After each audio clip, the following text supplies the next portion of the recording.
One other hopefully quick question. I read a number of things in the morning and in the evening. One of those things, as you mentioned earlier, is I'm going to forget how it goes, but the thing that today I want to look for the things that I desire, or however you put that. And I have these little 3x5 cards that I read. I also play the lottery, and my question is, with that in mind, if I'm thinking of, how do I put it? All right, so I play the lottery, and I think about winning, and then I think about my numbers, and I'm wondering, some of the things that I'm hearing and reading are almost like concentrating too much on it. It isn't. You can't concentrate too much. You can just concentrate in a contradictory manner. And there is something that goes on that falls in the category of trying too hard, that says the things I really want, I need to think about more because they're harder. But in the feeling that they're harder, there's a contradiction of energy, and so they are harder. That's why things that you don't care about so much come more easily, and the things you really care about come more slowly. It's not because the things you really care about are harder to do, it's that you think they're harder to do. It's as easy to create a castle as a button. Right. Really, it is. If you're focused upon it and not offering a vibration that contradicts it. So when you said, let us just give you the reading on the vibration that you offered here, and even a little tittering in the crowd about it. I like to play the lottery, you said. And in saying it, there was an absolute, definite, smack-in-the-face vibration that said, I shouldn't be trying to be a deliberate creator in this way. It was present in your vibration, and others felt it in the room about themselves as well. And what's off about that, in other words, there's nothing wrong with money coming to you in whatever way it comes, as long as it doesn't contradict some vibration within you. In other words, if you want money and you're driving down the street and the doors on an armored car fly open and a bunch of money falls out on the street, you might say, I wanted money, and there it is. And it's possible for there to be no misalignment in that.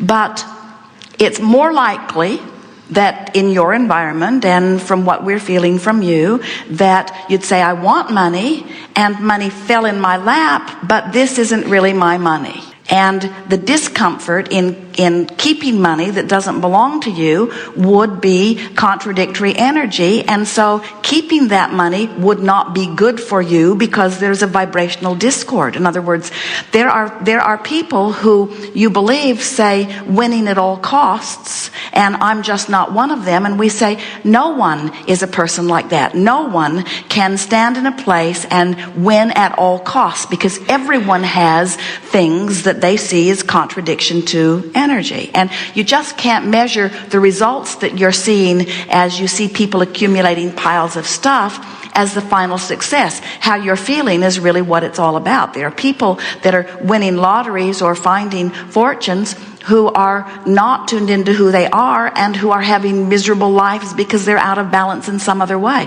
It's what makes people start telling the story that money doesn't make for happiness, and that story has been told so much that many people believe that money now is the root of all evil, or at least the root of some evil, maybe even a little bit of evil.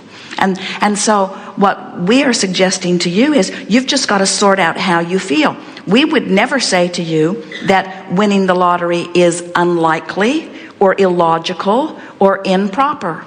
In other words, the lottery is the lottery, and there are people who win money with the lottery. And if your vibration is simple and pure about the lottery, and you don't have a contradictory vibration about it, then you could very well be one who's inspired to the ticket that would give you a big win. It's all up to what's going on in your vibration. You have to feel. If we were standing in your physical shoes and sincere about playing that game, first we'd call it a game. We wouldn't make it crucial, and we would get ourselves into a vibrational place. We've been talking about that all day here today. Find alignment and then act. Find alignment and then act. So if you say things like, somebody has to win, it might as well be me. And it would be a fun way for me to move forward financially. But if you say something, there are a lot of things that you might say that could get you out of whack, like, I'm going to prove to the people who doubt that law of attraction is real by winning the lottery. That's off in your vibration. In other words, that sets up something, or I'm going to make up for all of the struggle that I lived all of my life by winning the lottery.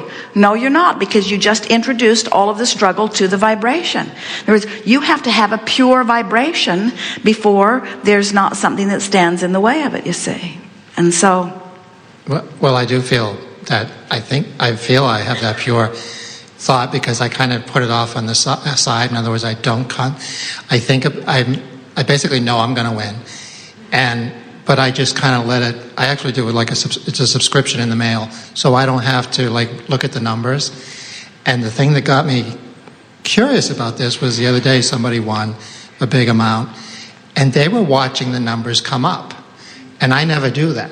Well, that's why we're saying there's no right or wrong to it. It's how the individual action affects the individual vibration. And you just have to figure out by the way you feel how your individual action affects your individual vibration. That people keep wanting somebody to write a book that says this is the diet, or this is the lottery winning method, or this is the solution to whatever. And there are too many variables for there to be such a book. It's an inside job. But these things are always true. Your life has caused you to ask. And Source is lining up avenues for you. Do you know every request that you've put over there? Well, let's say the central request. Begin again. All day, every day, you're asking. And these requests are coalescing into increasingly amended desires. And the broader part of you is standing as the liver culminator of all of those. And so those vibrational, let's call them vortexes on a myriad of subjects have already been established. And law of attraction is swirling, so circumstances and events are already being lined up. And let's say that out of this myriad of desires that you've set forth, that you have 20, just for fun, 20 major topics that you're working on. 2 or 3 of them might be different relationships with different people. Some of them might be portfolio related in terms of finances. Some of them might be your enterprise or your business. In other words, let's say you've got 20 topics that are swirling there. So law of attraction is causing a coalescing, a bringing together of circumstances and events for all 20 of those major subcategories of creation. Every one of them has lined up right now, ready to pop for you, 20, 30, 40, 50 viable avenues of motion forward. Sometimes people say, well, I feel like I went to the dock and my ship had sailed. And we say, no problem, there's another and another and another and another and another and another and another. So if you hear us and accept that there is another and another and another and another, and you accept the winning of the lottery might be one, an idea about something might be another. In other words, the universe is looking for paths of least resistance to satisfy through you and through how you live and through how you think the things that you've asked for. In other words, if we could just convey to you, sometimes it looks like what you think is, oh yeah, I've asked, but there's this arbitrary board that is saying, well, the worthiness isn't quite in place, or let's let that one just stew a little longer because there's more to be learned. Nothing like that is going on. When you put it over there, all forces are moving systematically and consistently toward giving you the results that you're looking for, and to the degree that you allow through your path of most allowance or through your path of least resistance, it unfolds. You see what we're getting at? So can you feel that it is working out for you, and then play what other games you want to play? And if we were standing in your physical shoes, and this is really what we were telling our goal-setting friend earlier, we would be less intense about what we're trying to make happen, because the intensity about what you're trying to make happen is the reason for the majority of your resistant vibration. An attitude of, I will succeed, instead of, it's natural that things come to me. Feel the difference. I'm going to make it happen because I'm going to prove my worthiness because I know I am worthy. Or the universe knows what I want. It's all queued up and it's just a matter of right timing. And the universe knows even better than I do the details of what would be the best unfolding for me, you see. And when you get into that place, then it's just fun to watch the drama unfold. It's fun. The attitude that you want to have is, what's next? Let's see. In what way is the universe going to surprise and delight me with the path toward all that I've been asking for? And can't you honestly say, I don't even remember everything I put in there.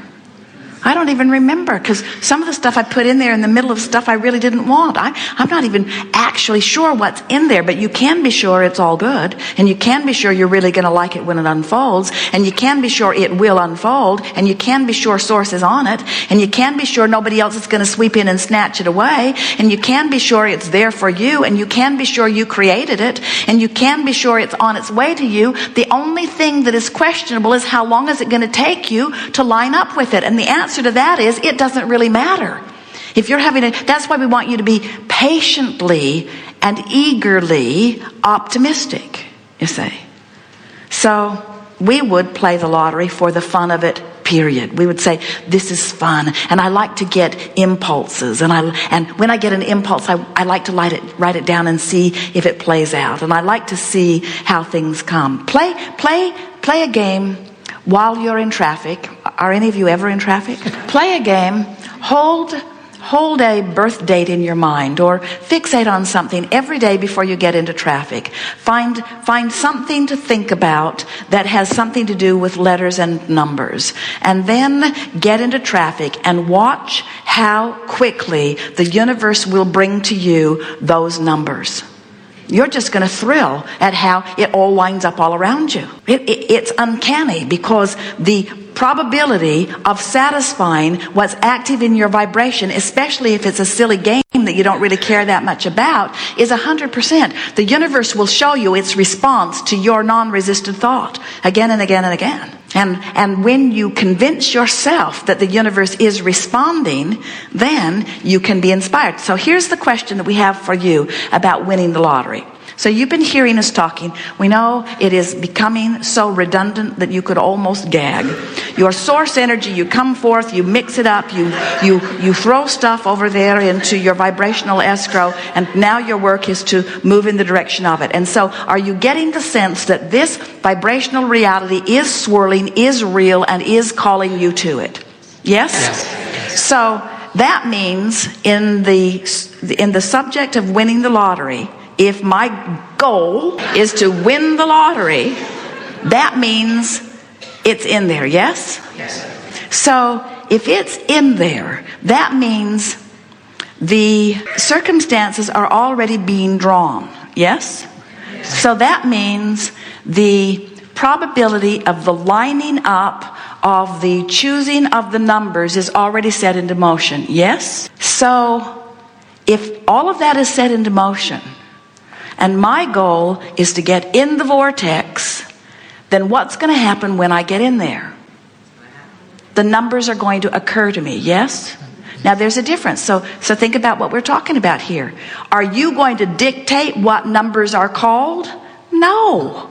Universal forces are going to line up the numbers. You're going to get in there where you can see them. You see? That's the way you go about it. In other words, you chill out and get in there, and when a vision of numbers comes to you, buy a ticket.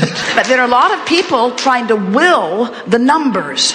Oh, there'll be these numbers. Yeah, there'll be these numbers. There'll be let the universe line it up, and you get in there and feel the inspiration. And that, while we're really not that interested in the details of the specifics of this creation, that's the answer to everything that you want. You've been putting the content of it there, and the universe is arranging it in a very pleasing way for you.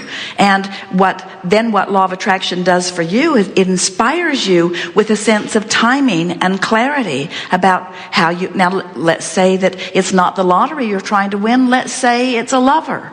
And let's say that you've really put a wonderful lover in there because you've had so many rotten lovers.